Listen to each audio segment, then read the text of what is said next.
what camera do I use to get videos like this and this? This is probably my most asked question on like all of my videos. So I thought I'd do like a little overview of what camera setup I use and a few of the other cameras I've had over the years. So the first camera that I had was the Olympus TG6. They now have a more recent version out, it's the TG7, and this is a really good option if you're looking to get your first underwater camera and you want to take pictures and videos. So these are some of the videos I've taken with this camera.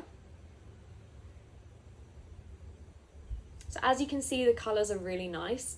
And it really does do an amazing job. You don't really have to do any editing because it has some underwater presets that make the colours look nice and vibrant.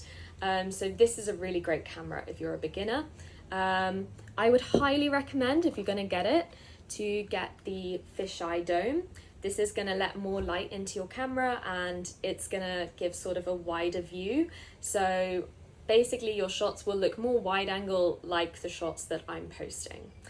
The other good thing about this camera is it is actually waterproof to 15 meters. So even if your housing floods, which can be an issue, personally I've never had this issue with this camera, but I do know other people who have.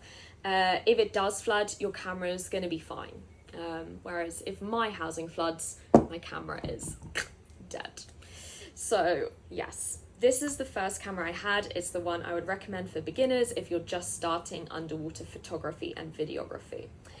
If you're a beginner and you mainly want to get videos, I highly recommend the DJI Osmo Action 6. I just got this camera. It was actually gifted to me by DJI, but this is not a sponsored video. This is my complete honest opinion. It's so impressive what this camera can do, especially given the price. If you're just going to go snorkeling, you don't need a dive housing, and this is one of the videos I took while I was snorkeling. It is edited because this has a D-Log-M color profile, which is basically a raw kind of profile, and it captures more information, so then it's easier to edit afterwards. But if you use the DJI normal color settings, the colors still come out amazing. So if you mainly want to do video, this is great, and it's also really good for videos on land as well as underwater.